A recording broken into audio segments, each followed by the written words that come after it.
All right, what is going on, everybody? Episode number 7 of the Chasing Waypoints podcast, and this time around, we've got something special. With Dakar Rally Fever coming up here shortly in the next few days, most of the teams are arriving already in Saudi Arabia. We are starting to see some people ask some questions about this Dakar thing already, which is pretty cool, getting more into the roadbook thing. So for this episode, we have Scott Bright, who's got about 10 years now under his belt in this whole rally world, has traveled the world already as a participant in rally events, and is now actually spreading the good word. He is putting on classes. He works with Rally Pan Am and doing some training and stuff like that, but don't want to give too much of it away. That is a conversation that we are going to have, you'll be listening to here in just a second. As a primer, we do start off talking about Cindy, his wife, who is actually also a now rally racer and rally participant. So Scott has been coaching her, and at the last rally event that I got to see her at, Baja Rally, she did the navigating, he did the following, which was really, really cool. So that's what we're starting off with. Stay tuned. We are on episode number 7 of the Chasing Waypoints podcast. Yeah, so and Cindy she's interested in the things that I'm interested in, and we like spending time together, and whether that's going shopping or riding motorcycles or snowmobiles or adventuring around the world, we just like to do that stuff together. And so we're kind of automatically interested in the same things as a choice. And so when I was kind of racing rally, she's like, hey, I want to do that. She's a very competent motorcycle rider. Mm-hmm. She's also a private pilot, and there's so many things about cap headings and directions and speeds and distance of travel and all those things that are very parallel to flying. And so she was kind of interested in all those parallels, and a lot of those kind of made sense to her. So but she's not one of the ones who would have spent $800 to $1,000 on a road book mount and then spent a bunch of gas money and time and whatnot to go out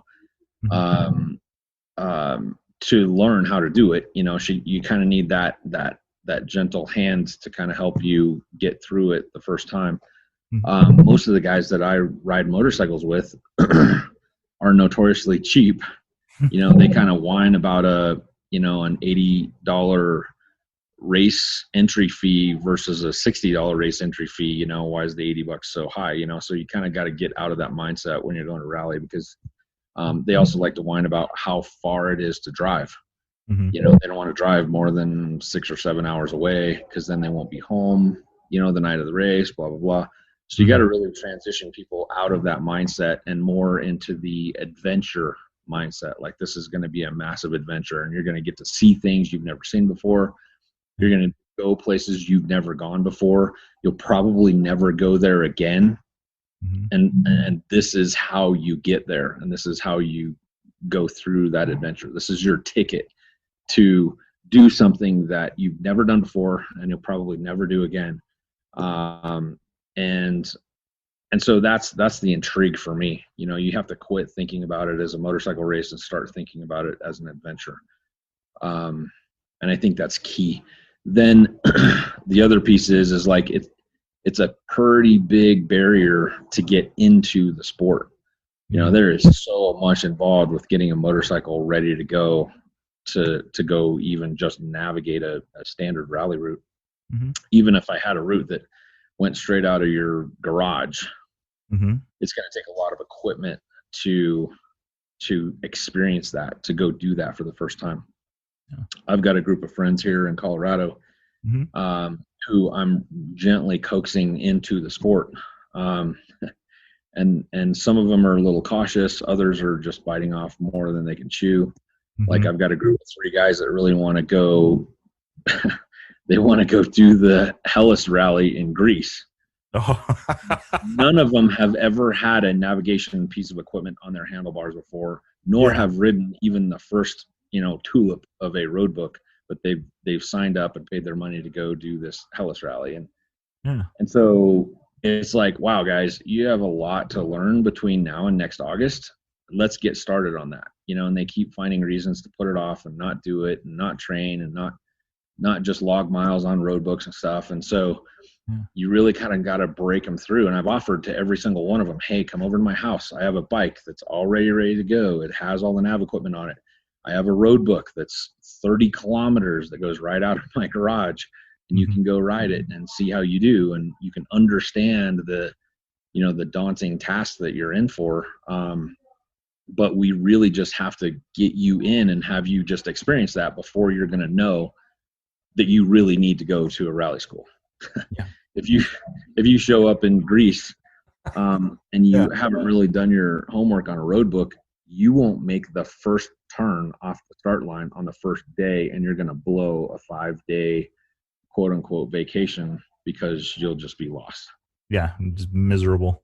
Yeah, so that's not cool. And so what I want to do, my goal is to just really break in those, beginner guys and just kind of show them how fun it can be. Yeah.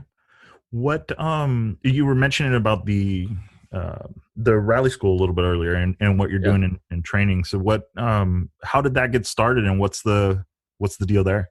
Yeah. So well, it kind of dates way back to the beginning of this past decade, and I rode my first road book in 2010, I think, and had an absolute blast.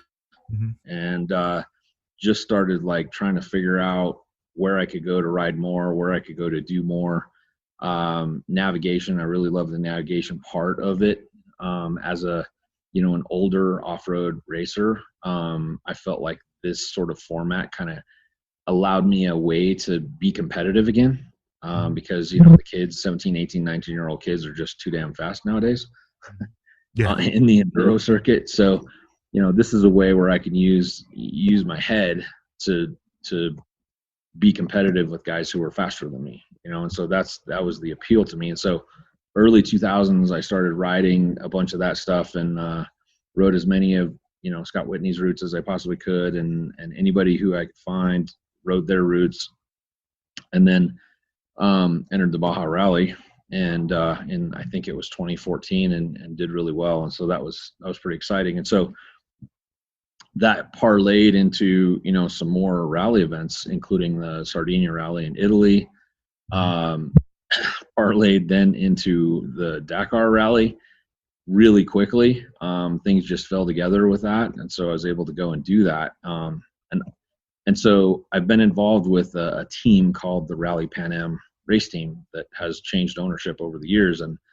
And so the way that they exist is they essentially do fundraisers and they do rally schools and stuff to try to pay for their Dakar bills. And so I had a few Dakar bills left after going, some outstanding credit card whatnot that I was carrying, and really needed to try to figure out a way to, earn some money and pay that off. And so I just continued the tradition of Rally Pan Am doing a rally school every year. And so after doing a couple of those and some other things, I finally I paid off my Dakar debt, and I said to myself, wow, do I want to take the path of trying to make money on the knowledge that I now have, or do I want to take path B, which is pay it forward, do this for free, do it at my own expense, and try to get as many people into rally as possible and really stoke that fire to make that, a big bonfire so that we can get some Americans competitive.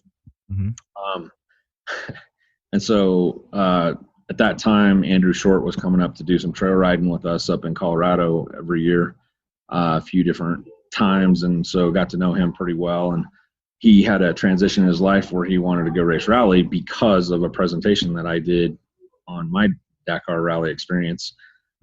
So he bought a road book set up and told me to meet him out in Dumont, California. And so we spent 3 days just teaching him the very basics of how to, navigate and how to get around. So it was me teaching him and Mark Samuels how to do it. And that year, Mark won the Dakar Challenge or whatever it was at the Sonora Rally, and went on to go to Dakar. And I think Shorty went the next year, or maybe he went that year. I can't remember. Yeah. But so being in the position that I am, blessed as I am, there is no amount of making money off of this that would be worth it. Mm-hmm. And so I want to do something to give back to the sport. And so as I find an open weekend on the schedule or whatever, I'll just schedule it and I'll announce it via my social media, cap it at 25 people, and it's free. I cover the cost of all the road books. I cover everything. You just have to show up with a bike that's ready to go. Yeah. So that's kind of my deal. I'm willing to do it more times per year. It just seems like once a year. I could probably do it twice a year now, but this past spring during COVID, I laid out about 1,000 kilometers of unique rally routes in the Western Colorado and Utah area. And so I can make it closer to where I'm at, because driving to Southern Nevada, Southern California is a bit of a jaunt for me to get out there. And so now I've got some routes that, I can get a lot more people. I can do it more often at a lesser expense to me. So that's kind of how I got into the schools. And I really try to keep my schools like basic. And the underlying message in my schools is I really want to see a handful of these guys at each one of these clinics I put on go ahead and take the next step and enter a competitive rally in Mexico. And to me, it doesn't really matter which one. I just want them to take that step and get into a competitive event, whether it's Baja Rally, Sonora Rally, whatever. Yeah. So that, they'll catch the bug too. They'll catch the fire too, and then it'll spread like wildfire, and then we'll have all kinds of people, wanting to do it. And so that's my goal, and I really want to see the rallies in Mexico, like the Baja Rally Series and the Sonora Rally and the Coast to Coast or whatever's going on in Mexico. I really want to see them succeed, because if they succeed, then North American Rally can go. But if the events don't succeed, then we have a problem. So I kind of take ownership into being the guy who drags a few more people to the rally, every single year. So, and I'm more than happy to be in that position. I'm blessed to be able to be in that position. So I just really want to pay it forward. So, and that's how it all started. That's where we're at. Yeah. How it started and how it's going, right? Yeah. Right. And you mentioned something interesting, because that was something that I had talked to a few people about, is that the pace of rally is very different when you compare it to the sprint races of the Bajas and the best in the desert races and things like that, right? I mean, yeah, for sure. So the fastest guy is not the guy that always wins. It's the guy who makes the least mistakes navigating. And so I feel like that's appealing to a lot of people who aren't willing anymore to risk personal injury, to try to hang it out and go fast. And there's a lot of cool things to see in Mexico that you don't see in the Baja 1000 or the 500. Yeah. And when you approach it at a pace that the rally presents, you can see a whole lot more. The 1000 can't take the routes that the Baja Rally can. And so there's so much more of Mexico to see in a rally that you would never see in a score event. Yeah, I agree with you there. So now, like, you've done both types of events. I feel like that sometimes might be a barrier for people, is the terrain. Typical rally terrain versus typical Baja terrain, that you would see in those races. Yeah. Yeah. And I feel like if a person has been to one of my rally schools, whether that be in Utah or in Nevada, Southern California, they will have experienced terrain that, if they can conquer that terrain, they're going to be able to conquer Baja Rally terrain. And there's nothing like riding single track in Mexico and riding on the beach in Mexico, but I've got routes that include single track here. Yeah, we don't have any beach, but we'll save that super special piece for the rally participants. You get the mountains. Yeah, exactly. Yeah, we can loop around in the mountains and stuff, but yeah. So I feel like they're not at a disadvantage. Anybody that's done any of my schools has that base covered. Yeah, good. Yeah, that it's definitely. I feel like rally terrain usually tends to be a little bit more forgiving. For one, it's definitely not as beat up. And I mean, that to me is huge, not only that, but, you're going to have to ride 5 days, or 6 days like this year with what Baja Rally announced, plus the other 2 races that they're doing. So Yes. I think it very, so that's the big thing is like, you don't just want to just make it to finish line today. On day 1, you need to be focused on the finish line of day 5, and yes, you need to make it through today's course, but like, you should not be risking day 5 just to try to go faster on day 1. Yeah. And so those are some of the things we talk about in school. Yeah, because there's more strategy to it, right? I mean, I think some people were exposed to that recently with the video that Monster put out for Ricky, and talking about strategy. And sometimes you don't want to be number 1. No. Yeah, and so that's just the thing. Like, if an event has a prologue, I'll scrutinize that really carefully, figuring out how long the prologue is, what the start order of the prologue is, what my strategy in the prologue is. And to be quite honest with you, in a Mexico rally, I would rather finish the prologue in halfway down the field all the way to last in the field in the prologue, if it's short enough. If the prologue's only 20K, how much time is it going to take? It's not going to take very much time at all to do a prologue at 20K. And so I'd rather give up 5 minutes, just park beside the trail on the prologue, letting everybody go, and then start last on the next day, and then just make all that time up to the beginning. I would not want to start first, on the first real day. So yeah, get definitely some strategy. Get some tracks out in front of you. Yeah, it's that. And, because that all the guys on the next day are going to completely go to school on you, and it's going to be a much longer 200K day or something like that. And there's a whole lot more time to be gained on that second day than there is anywhere in a prologue, especially a short one. Yeah. Absolutely. So that's why I kind of like to see, seeded riders based on finishing position in previous rally events, and, get rid of the prologue day. Yeah. Just do a full-blown day on the first day. Yeah, we did, we did something like that, similar, not this past year, but the year before, where we drew names out of a hat to get people into an order, but day 1 was go time. There was no prologue for it, and I think people liked it. And it's I like it. If somebody's gone through the expense and the effort to get all the way to Ensenada to do a rally that costs $2,000 or $3,000, those first 30 kilometers are not their first 30 kilometers of navigating. And so just let's make it a race from the first kilometer on. Let's get going. So yeah, exactly. No need to tune it up for 30K. Yeah, we'll save qualifying for other races. Basically that's what prologue is. I think some people don't understand with the whole prologue thing, but it's just qualifying, right? Yeah. Get your seat exactly. the next day. Yeah. So we mentioned it a little bit earlier about the bike, and when you say when they show up to your school and getting a bike ready to go. So are we looking for DRZ 400 with 100K on the clock, or what is ready to go? Great question. And it really has a lot to do with your budget, and then how competitive you think you want to be.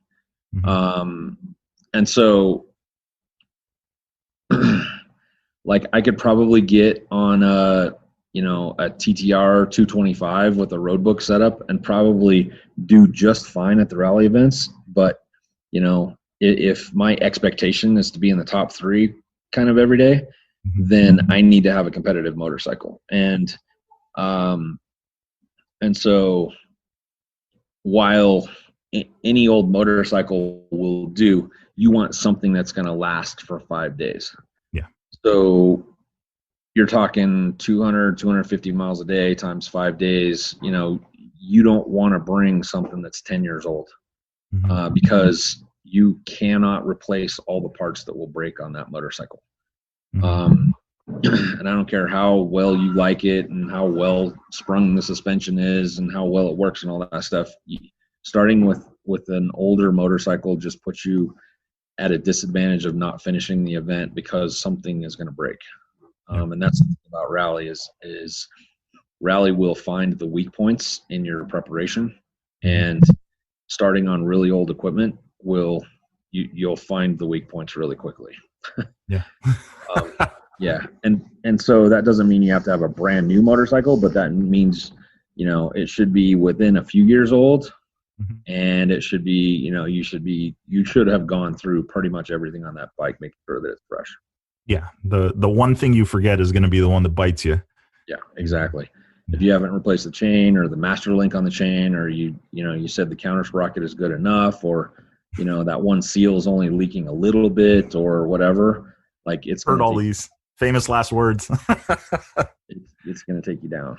Yeah. So, yeah. And so, you have the bike picked up, and I know that there's, the guys with the 500 EXCs and the 525s and the 450s hanging out. What do you think the next step? Handlebars, fairing, or just? Well, I've got a lot of friends that are in the business of selling lots and lots of cool doodads and rally setups. After I rode my first rally without a fairing, I realized that my neck hurt really bad after about the second or third day because so much wind is coming into my face, and I could adjust my visor a little bit, but it still would whip my head back at the faster speeds that some of the rally sections have. And so the next time I showed up for a rally, I had a full fairing, and I got to tell you, it was sure nice to kind of hide behind that screen and have it push the wind instead of having my head just catch the wind all the time. Another thing to think about when you're putting a rally bike together is the more stuff you add on your motorcycle, the more stuff that's going to break. And you can't, it's impossible to race test, do a 5-day race test on all the stuff that you intend on putting on your motorcycle. So be careful what you put on and make sure that it's good quality and it's going to last 1,000 miles. Yeah, I absolutely. I agree with that because it's a lonely place out in Baja. Yeah. At least that's where I know. But to be said too, and I've seen this at Baja Rally, is because of the format, it seems like the camaraderie between racers is very different, right? Yeah, definitely. After about the first 100 kilometers, you realize really quickly that you want somebody to help you out if you have a problem. So you're definitely now game to help somebody else out if they have a problem, because you never know when that favor is going to get returned. So you're still there, right? Yeah. All right, cool. So, so seconds don't matter anymore. Hardly even minutes matter, once you're in a 200 kilometer stage. So,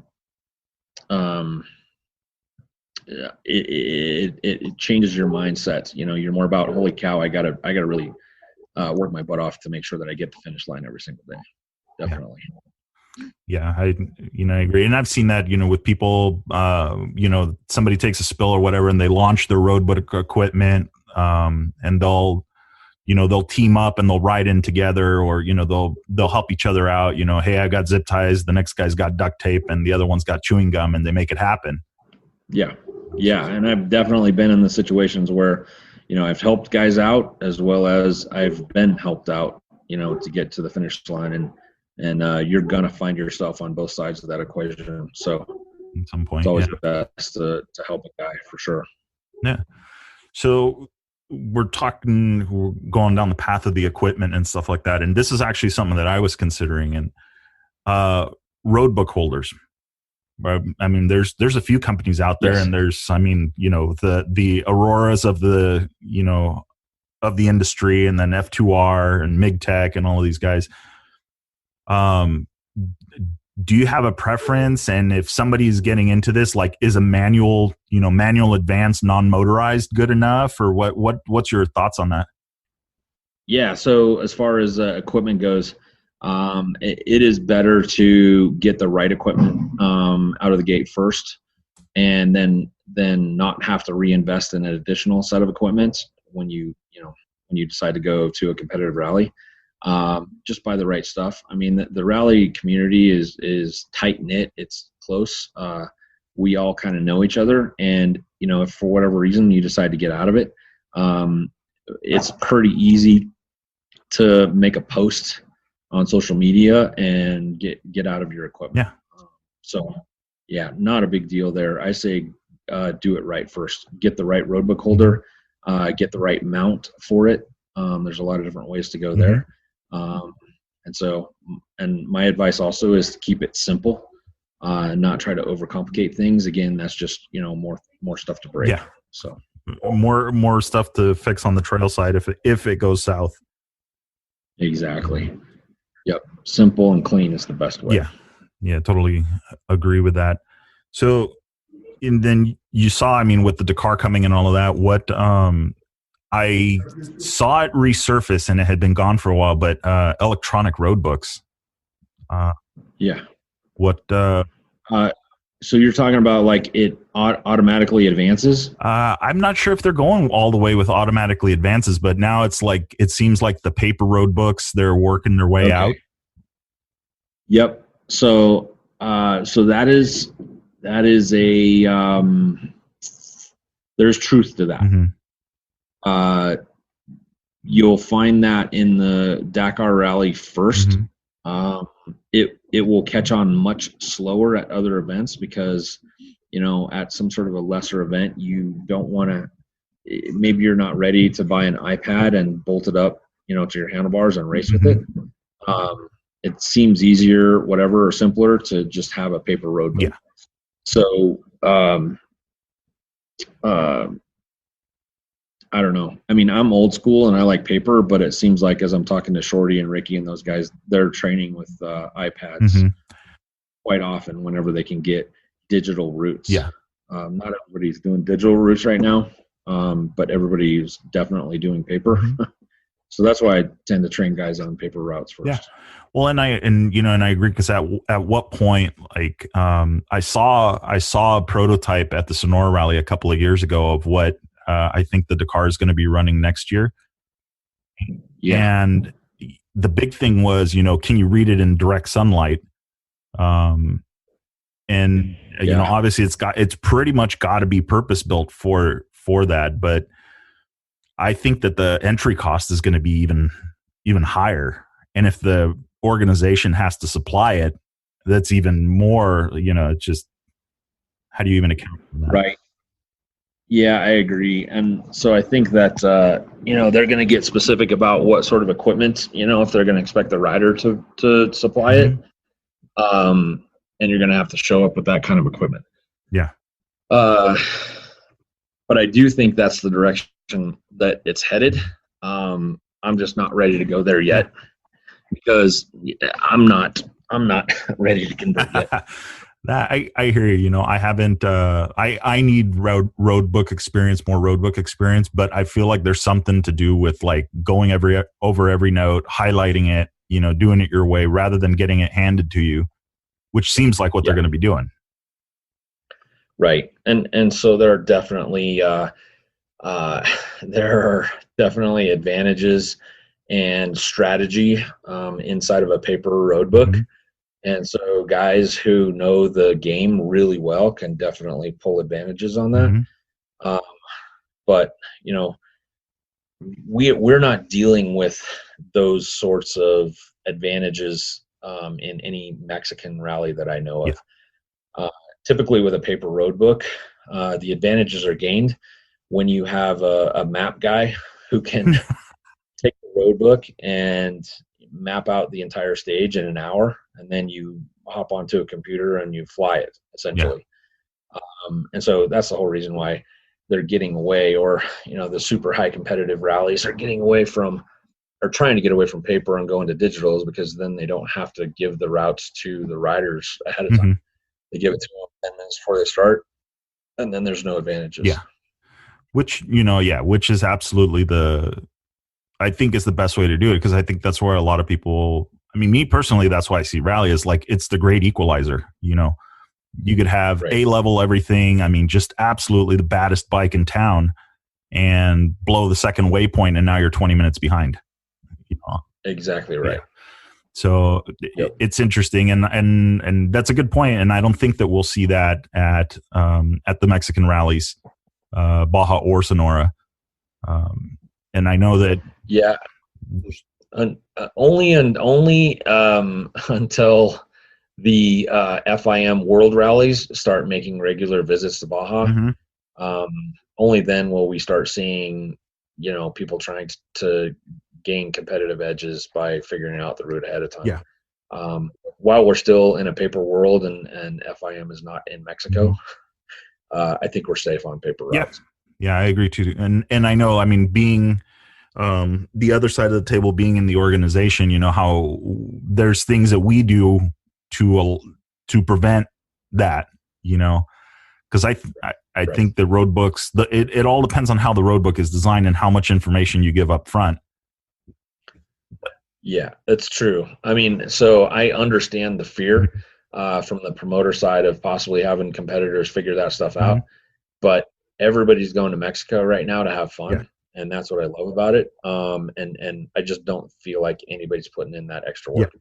I may be totally wrong. I may be the only guy in the dark not doing it, but I just don't feel like they're spending that sort of energy because we're all just down there to have fun. Yeah, and I agree with that, and not only that, but I also think too that if you got the big teams down, there's not as much on the line that where I think that they would be more inclined to practice a clean road book, not modified, no competitive advantages. Like, I mean, you kind of mentioned it, but you got to read road books like for the morning. Some people read the morning paper, and I feel like these guys got to be reading road books every morning. Yeah. So. Yeah, it's true. I mean, so the competitive advantage comes when you start having enough time inside of road books that you can start to read the personality of the person who laid out the road book. Mm-hmm. So it only takes me a day or two before I have completely pegged the rally personality of the promoter, and I kind of know what their tendencies are, and I know what things they like to do or not do.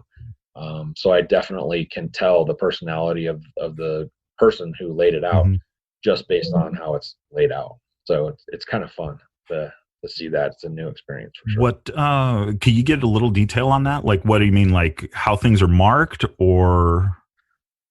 Yeah, exactly. So how the tulips are drawn, what intersections actually have tulips versus which ones don't, how much detail goes into it, how much detail does not go into each tulip. So there's a lot of different pieces and parts. I mean, I can draw a obstacle next to the trail, and if I just draw it in a slightly different angle, I can tell what the promoter is trying to tell me. And based on what they're trying to tell me or what they're not trying to tell me, is how they're trying to be a little bit elusive with the real direction to go. So say you show up at an intersection, there's 5 different choices of direction, because the road splits into 5, which happens in Baja. And so the promoter can give a whole lot of detail and make sure you get on the right one, or they can lighten up on the detail to make you question your decision, whether or not you're on the right one. And so you can kind of tell, what the promoter's trying to do to the top guys, trying to throw them off a little bit, get them to question the decisions that they're making along the way. So it's fun. It's a fun game for sure. Yeah, no, absolutely. It keeps you guessing, and then like you said, it's like that. Did I make the right decision? That power, the power of doubt. Yeah, exactly. Yeah, I got a good friend who went to Dakar, and his first day of road book experience, very first day of road book experience, loaded a road book in and went and started riding it and started making mental adjustments. And, you know, just started kind of excusing away this corner and that corner. And well, maybe my mileage off was there. Maybe it was a little bit wrong there. And I think I saw a tree back there, and that tulip had a tree in it. Pretty soon he was 50 miles away from where anybody else was, because he was way too loose with his standards in his mind compared to the guy who actually laid the road book out. Yeah. And so it's just kind of interesting how, you know, there's a level of focus that you kind of need to achieve, and you need to kind of parallel that level of focus that the promoter has with you as you're riding. I also know guys who compete in rallies who are so focused that they get super disturbed when the tulip is not exactly what is on the ground, and they'll just sit there at that intersection and do donuts because they just can't figure out, they can't make sense that the road is like 2 or 3 degrees off what it says on the tulip. And, you know, you just kind of got to go with the flow sometimes. So it's interesting, just kind of reading those personalities. Yeah. And we've seen it, like, I mean, some people that follow the Dakar, right? They've seen that. I think it was 2 years ago where there was a line in a wash that a few people, I think 2 people got it and everybody else went the wrong way. And that turned into a thing. Yeah. It made the difference in who won Dakar and who didn't. Yeah. So yeah, it's like, you know, I think there was I mean, there was people who were paying attention and people who were just going fast. Yeah. So, and it's the definite, and then you probably mentioned this. So in your classes, you guys talk about marking up a road book, right? I mean, that's yes. Part of the, because that's something that I've noticed, like in collecting road books, that everybody talks differently to themselves. Yeah. In road books, they highlight differently and stuff like that. And I think it reflects. That's exactly right. I mean, so what I do is, you know, if I told you to mark a road book and you've never even seen a road book, you wouldn't even know where to start. And so I give everybody like 2 or 3 suggestions on how to start. And I give them an example of what my road book looks like. And so, and then I tell them, hey, you want to mark your left turns with this sort of color, or your right turns with this color, or on this side of the tulip or that side of the tulip, or, you know, on a danger, you may want to draw a big pink triangle leading up to it, or you may want to do whatever. So, or waypoints, there's different waypoints are so key because they carry such high penalties if you miss them, you know, so how intensely marked should you mark those waypoints on your road book? I mean, to me, I think it's super important, but everybody's got their own way of doing it. It's fun to see, because everybody develops their own language about how they talk to themselves, just like you said. I mean, the main goal is not to ride off into the sunset. You know? Yeah, exactly. My main goal is to make it to the bivouac. Yeah.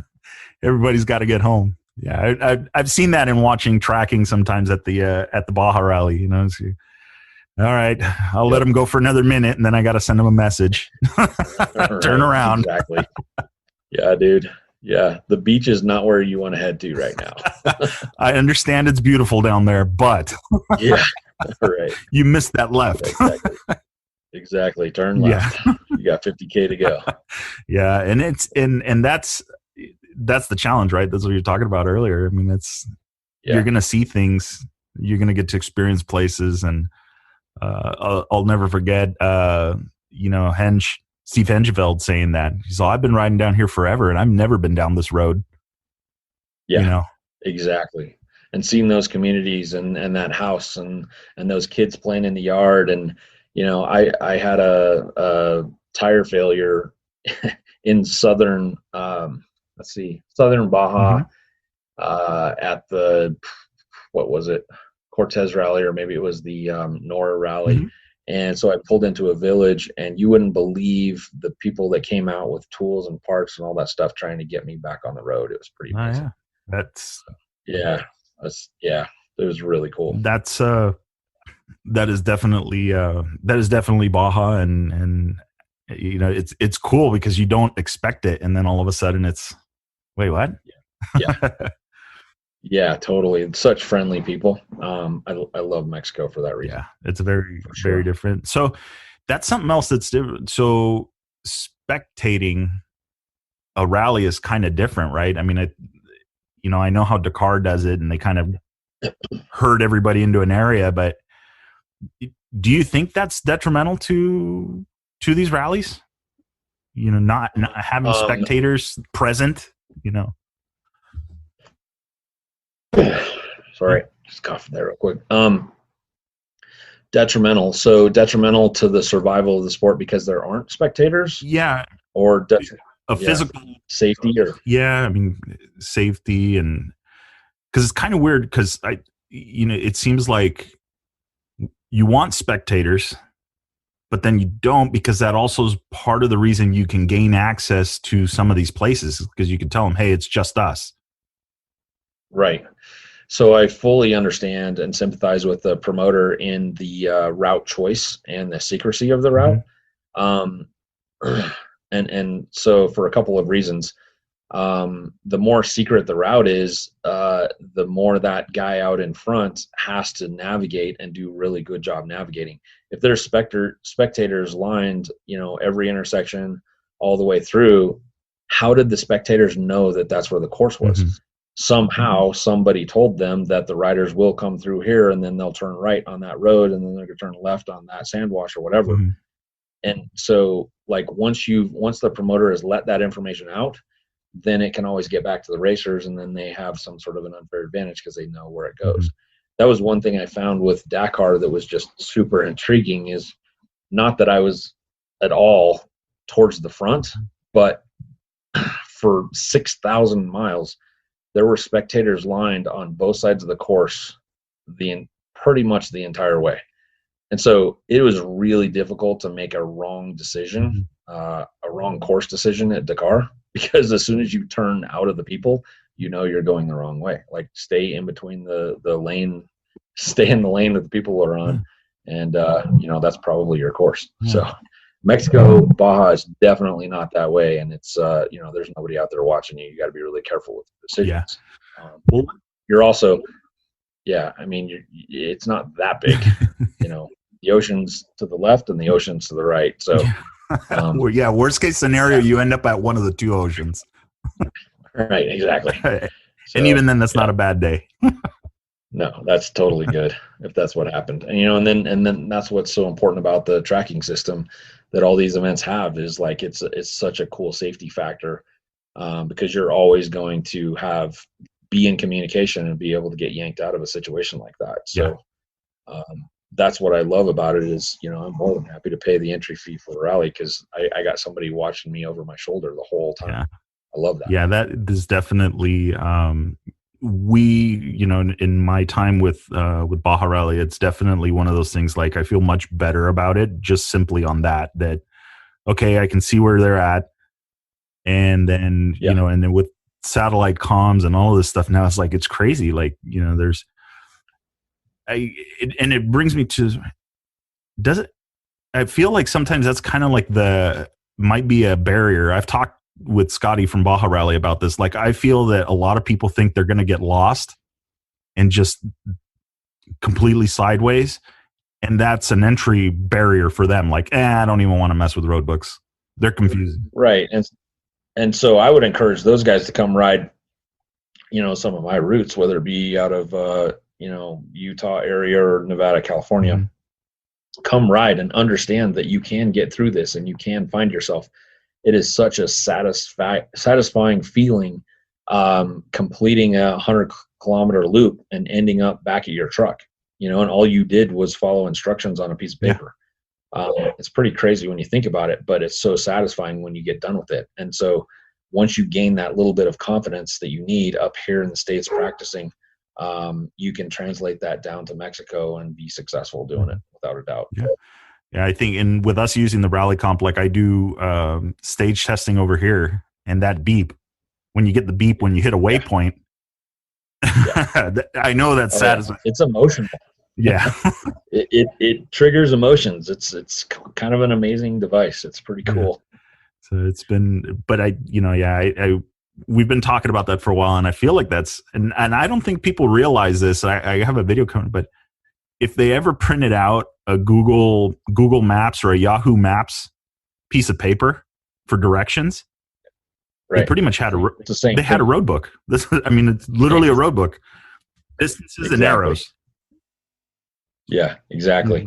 In this new world, this new age that we live in, where we just listen to our phone tell us where to turn left and where to turn right, and we don't bother trying to figure things out for ourselves.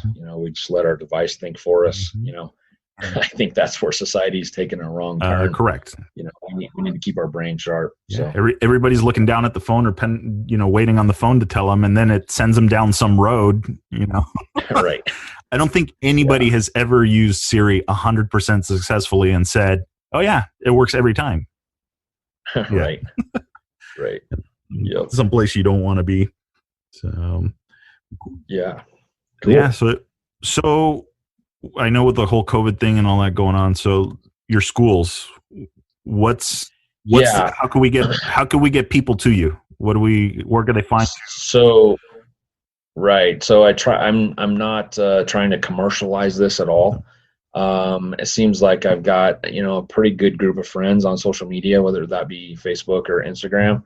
And so I typically just announce a school that's coming up about 2 or 3 months ahead of time, list out the dates, and people just hit me back with a private message or whatever, and I develop a list, and then when it fills up, then I just send out that announcement that it's full, and just see everybody in 2 months. So then I keep a waiting list also, and typically half of the people that sign up, have to bail out for one reason or another, and I totally understand that. So I'll add people from the waiting list onto the main list, and we can typically get everyone who's interested to the event without a problem. Nice. So just go to my Instagram or my Facebook. Just Google Scott Bright, you'll find me. Okay.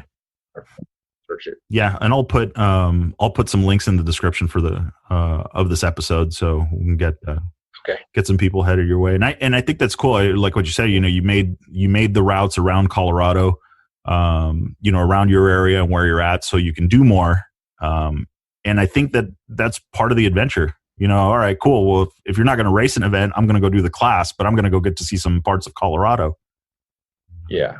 There's some really cool riding that people tend to go to Green River, or they go to Moab, or they go to Grand Junction and ride. Well, this is all the stuff that they're not riding in all of those places, and it's all connected with road books and gas stations and all that stuff. And so that's what I love about it. So yeah, just to clarify or give you an introspection on that, we did a rally school this past May in Grand Junction. Obviously, everything was pretty much locked down, but there were a lot of guys around the states who were able to make it. I think we had 30 or 32 people show up to that school. Obviously, it was all free. Canada was shut down at the time, and so half of my entrants, half of my people that were coming from Canada, and they were just waiting for the border open. And obviously it never did. So we just brought in a whole lot more people from the States to that one. So I've got a whole bunch of people who want to come down from Canada to ride it too. Yeah. So I have a feeling that if I did that rally school twice a year, we could easily fill it up with, 20, 25 people each time. That's rad. That's absolutely rad. Because it's, getting to see all of this, do all of that. It's, and the cool part is the interest is there. So now the goal is, all right, so we've got some rallies in Mexico, and now, hopefully we could grow this thing. I don't know, stateside, what do you? Well, so by nature, rally has to go point to point, and it has to travel such large distances to be rally worthy that it takes so much land to pull that off. And about the only place you could probably ever pull off a real competitive rally is Nevada. you're also dealing with, public land regulations. California is not so friendly. No. Arizona, there's not a ton of stuff yet, although I'm working with some friends on building a bunch of routes out of Wickenburg, Arizona. So that's going to be another spot we're going to be able to go during the winter to ride, is Arizona, when everything else is kind of snowed in. So hopefully we'll have 4 or 5 days, Wickenburg all the way out to Havasu and back. Nice. So looking forward to getting that done too. But yeah, so competitive rallies, maybe Nevada, but I mean, we all saw 20 years ago what the Nevada 2000 rally was all about. It was cool, but it was a one and done deal. Yeah. I don't think anybody's ever going to pick that up. And the liability is just huge. Yeah. So, no promoter wants to put their neck out on the line for that. Yeah. I tell you, I think that's tough. I mean, especially here with the land, the land restrictions and the just drawing, a comparison between the two, in Mexico, it's like you walk up to the rancher, you get to know the rancher, you talk to him about it and what you're planning on doing. And usually they're pretty cool with it, especially when you tell them, hey, we'll throw a speed zone here. We'll do this, we'll do that, and no spectators and all that. And I feel like over here, it's like, okay, well, now you got to pull permits. You got to go talk to this and the permits this. And, just. Yeah, that's exactly right. As soon as you appear to be making money off something up here, even if you're not, you're investing your life savings into it. Everybody wants a piece, right? And they feel like if there's money being taken in the form of entry fees, then hey, maybe I could sue that guy for running over a endangered turtle on my land or something like that. I don't know. It just opens up. I mean, we have way too damn many lawyers in America. And that's what makes America not such a great place to race a rally. As of right now, Mexico is a whole lot more friendly towards that, and they have a much better attitude about riding on public lands down there. Yeah, exactly. I mean, we see it even when we do the fun rides, and they, in some places, they are tired of it, but it's because people treat it like racetracks. And I think that what we talked about earlier is that the rally racing is such a different concept when it comes to speed and when it comes to just outright just going for it, that I think that the ranchers and the landowners are more willing to accept that, especially if they know that, they don't have to worry about 60 people on their property, campfires, cans, trash, all of that. Right. And that's what's cool about rally and about the fact that it's a secret route, is that you don't have any of that. So that's awesome. Yeah, definitely keeps it down. Sweet. Yep. Well, cool. Well, so we got your rally school. We'll get some links down there so we can get people out to you. Checking that out. Well, get on the waiting list is what it sounds like. Yeah, I mean, I'd like to do an event in the spring. Maybe March, April. And so once I nail down my obligations for this next year, then I can pick a weekend that works and drop that in, and then we'll try to do another one in the fall. And so if we're doing stuff out in the desert, it's nice to do it when it's not so hot. Correct. It can get to be 120 degrees out there, and that's just no fun. Yeah. So doing it in April/October, November are great times to do rally schools in the desert. Awesome. So one more question. So, and this obviously it still pertains to the school. So if somebody's interested in going to that, so on their bike, they're going to need the road book holder, whether it's electronic or mechanical, like mechanical advance or electric motor. Right. Are they going to need the ICO? Are they going, the cap heading or odometer? So they will need the road book holder to be able to load a paper road book in. They will need a odometer that reads in kilometers, because every rally in the entire world is measured in kilometers. We're the only oddballs in the world that measure our stuff in miles. So I'm going with what all the competitive rallies are doing, and I'm laying all mine out in kilometers. So you need a odometer that reads in kilometers that's resettable. That's key, because when you get lost and you then get found, then you need to reset your odometer to whatever mileage it is that you're actually at, rather than what it says. So it needs to be resettable forward and back. And then you need some sort of a device that will give you a cap heading. A compass, a dial compass is not going to get it done. You're going to need something that shows a digital readout for a compass. Okay. All of that technology exists in one instrument called the ICO Rally Max G. Or you can kind of piece together other pieces and parts to achieve that setup. Yeah. Okay. So that's fairly straightforward. I mean, and I don't think we'll put some links and we'll work together on. I'll get some more information from you where you would recommend maybe people getting this kind of stuff, so we can, again, the idea is try and get some more people in it and kind of lay everything out. Yes. I mean, another thing that's helpful is to have, some fuel range on your bike. Okay. Showing up with a motocross tank is not going to get it done. You're not going to get too far out there before you run out. Typically I set up my gas stops, my gas availables, my gas stations on the course about 80 miles apart. Okay. So, and you're not doing like 80 race miles, you're doing 80 trail miles. So your fuel's going to last a lot longer. So make sure you got some fuel capacity. Yeah. And that's, I've had that happen before. Oh, I've ridden 140 miles on this tank. And then when you start going race pace, it's a very different gas mileage that you get out of the bike. Well, it's that, and like how much time and mileage are you spending lost? So I'm going to budget 20% lost mileage into my range. If the promoter says I need to go 100 kilometers between here and the gas station, I plan on having to go 120. Yeah. It's unfortunately it's going to happen. But it's gonna happen. You'll learn how to find yourself. So one more on your road books. Before people start, jump on the internet and they start learning French. Are you doing your road books in French, or did you switch to English?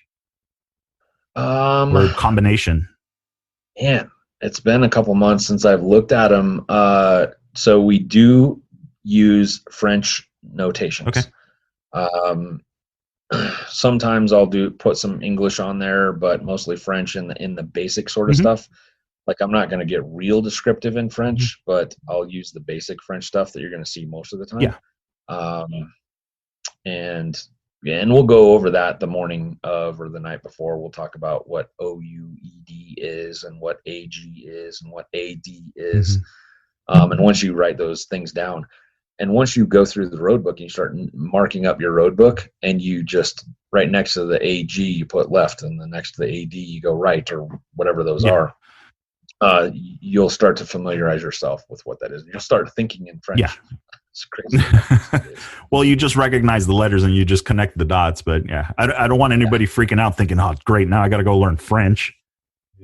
Well, it's kind of funny because the arrow on the tulip is pointing left and it says AG.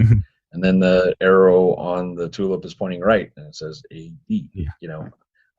Pretty soon you start to figure out exactly what left and right is. What they do. I had somebody mention that to me. He's like, I spent all this time learning French and now they're going to switch it to English. And it's really not that different. It's just a different symbol, but it's the same. Right. Yeah. Sweet. Well, cool.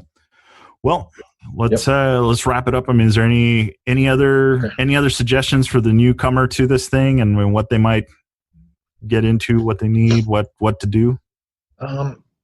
So I highly encourage people to just come try it out. Like, don't be afraid of it. It won't bite. It's a cool sport. It's going to be a new adventure. And as long as you think of it in terms of adventure instead of race, and you get to go see new stuff that you would have never seen before. And that it doesn't matter if it's in Utah or Mexico or Italy or Africa, it's going to lead down the road. And I've watched so many guys, start in my schools and now they aspire to go race in Greece or in Africa or in South America, and they go and do it. And it's so cool to watch people go live out adventures just because of the seed that was planted, just learning how to navigate.